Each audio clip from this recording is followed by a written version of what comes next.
오늘은 세 번째로 단기납종신보험에 대해 알아보겠습니다. 우선 저축이 왜 필요한가? 라는 내용부터 정리해 보려고 합니다. 저축은 왜 해야 할까요?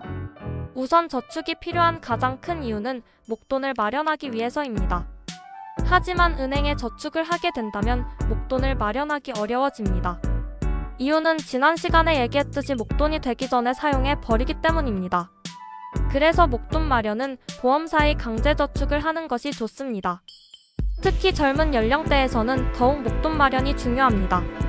대부분 소위 MZ세대들과 얘기를 하다 보면 10명 중 9명이 결혼하기를 싫어하고 10명 중 8명이 집을 구매할 생각을 하지 않습니다. 우선 결혼비용과 집 구매는 크게 연관이 되어 있습니다. 또한 집값은 너무 올라서 급여로는 도저히 감당이 되지 않는 수준에 있는 것이 사실입니다. 부모님의 도움이 있더라도 감당하기가 어려운 것이 현실이죠. 서울에 집을 구매한다는 건 20억 넘는 자산이 필요하고 경기도로 간다고 하더라도 10억은 있어야 집을 구매할 수 있습니다. 저축으로는 도저히 감당할 수 없는 금액입니다. 그래서 저축을 포기하는 경우가 대부분입니다. 하지만 이렇게 보면 어떨까요? 내가 주거할 집이 아니라 재테크하려고 집을 구매한다면 훨씬 쉬워질 수 있습니다.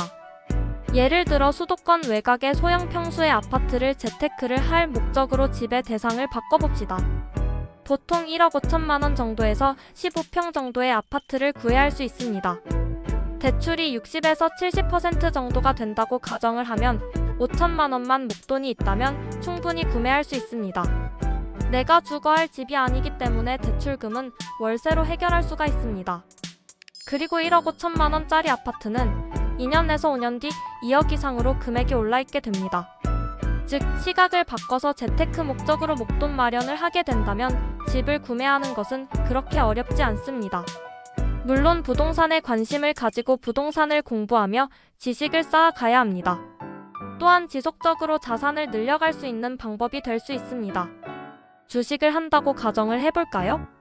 1,000만 원의 목돈을 마련하고 매달 5%의 수익을 낼 수만 있다면 그 수익금을 지속적으로 재투자한다면 5년 뒤 얼마나 불어나 있을까요?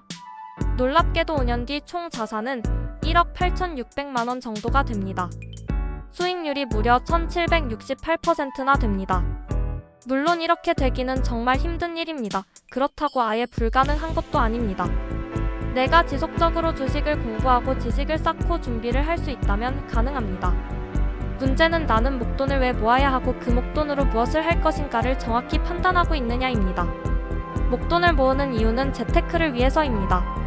재테크를 하지 않으면 우리는 급여만으로 또는 사업을 통해 또는 장사를 통해 버는 수입만으로 앞으로의 세상을 버티기 쉽지 않습니다.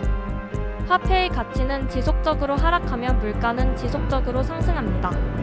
우리의 급여는 절대로 물가보다 많이 오르지 않습니다. 재테크는 필수입니다. 미리 준비하고 공부하고 대비해야 합니다.